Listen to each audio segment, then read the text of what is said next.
ओम श्री गणेशाय नमः। आज एक दंत सकटी के अवसर पर मैं आपको गणेश जी से जुड़ी कथा सुनाऊंगी। आज एक दंत सकटी चतुर्थी है।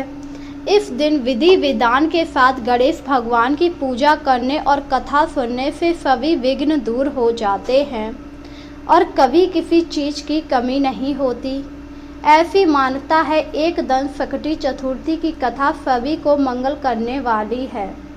अगर आप व्रत रख रहे हैं या नहीं रख रहे, फिर भी आपको कथा का पान अवश्य करना चाहिए। तो आइए शुरू करें एक दंत सकटी व्रत कथा। सतयुग में 100 यज्ञ करने वाले एक पृथु नाम राजा राज्य करते। उनके राज्य में दया नाम एक ब्राह्मण रहा करता था। वह वेदों में निष्पास था। ब्राह्मण के 4 पुत्र थे और सभी का विवाह हो गया। चारों बहुओं में बड़ी बहू अपनी सास से कहने लगी, हे माता जी, मैं बचपन से ही संकट नाशन गणेश चतुर्थी का व्रत करते आई हूँ। कृपया करके मुझे यहाँ भी चतुर्थी व्रत रखने की अनुमति दें। पुत्र वधू की ऐसी बात सुनकर सास ने कहा, हे बहू, तुम सभी बहुओं में श्रेष्ठ और बड़ी हो। तुम्हें किस प्रकार का कष्ट है?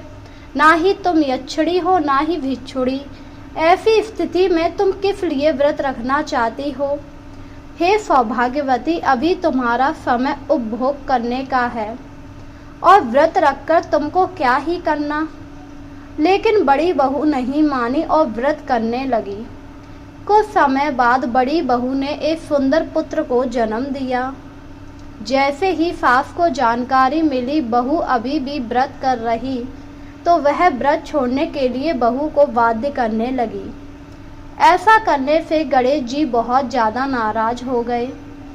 कुछ समय बाद बहू का बेटा बड़ा हुआ और विवाह के लिए तैयार हो गया।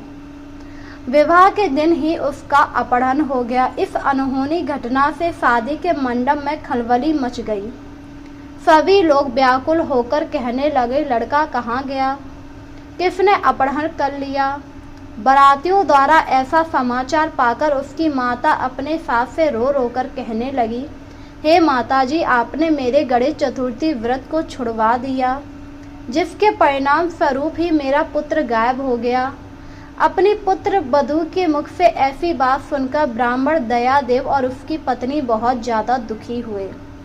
साथ ही पुत्र वधू भी बहुत ज़्यादा दुखी हुई। पुत्र के लिए दुखी होकर पुत्र वधू फिर से प्रति माह संकटनाशन गणेश चतुर्थी व्रत करने लगी। एक समय की बात है, गणेश जी एक वेदस्य और दुर्बल ब्राह्मण का रूप धारण करके भिक्षा के लिए आए और मधुर वाणी में बोले कि मैं ब्राह्मण हूँ, मुझे इतना भोजन दे दो कि मेरी क्षुधा शांत हो जाए। उस ब्राह्मण की बात सुनकर पुत्र वधू ने उस ब्राह्मण का विधिवत पूजन किया। भक्ति पूर्वक भोजन कराने के बाद उसने ब्राह्मण को वस्त्र आदि दिए। उसकी सेवा से संतुष्ट होकर ब्राह्मण कहने लगे, हे कल्याणी, हम तुम पर अति प्रसन्न हैं। तुम अपनी इच्छा के अनुकूल मुझसे वरदान प्राप्त कर लो। मैं ब्राह्मण के भेष में गणेश हूँ और तुम्हारी प्रीत के कारण ही यहाँ आया हूँ। गणेश जी की ऐसी बात सुनकर कन्या हाथ जोड़कर निवेदन करने लगी, हे गणेश जी, हे विघ्नहर्ता, अगर आप मुझ पर प्रसन्न हैं तो मुझे मेरे पुत्र के दर्शन करा दीजिए। मैं बहुत ज़्यादा दुखी हूँ, बस अपने पुत्र के दर्शन करना चाहती हूँ और यह चाहती हूँ मेरा पुत्र मुझे पुनः वापस मिल जाए। उस पुत्र वधू की बात सुनकर गणेश जी बहुत खुश हुए और बोले, हे सुंदर विचार वाली, तुम जो चाहती हो वही होगा, तुम्हारा पुत्र शीघ्र ही आएगा। यह कहकर गणेश जी वहां से अंतर ध्यान हो गए। कुछ समय बाद उसका पुत्र वापस आ गया, जिसे देखकर सभी लोग बहुत ज़्यादा प्रसन्न हुए और फिर विधि अनुसार विवाह संपन्न कराया गया।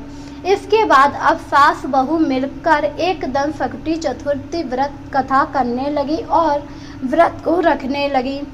इस प्रकार जेठ मास की चौथ सभी कामनाओं को पूर्ण करने वाली है। जो भी इस दिन व्रत रखता है, गणेश भगवान उसकी सभी मनोकामनाओं को पूरा कर देते हैं। तो बोलिए जय गणेश भगवान।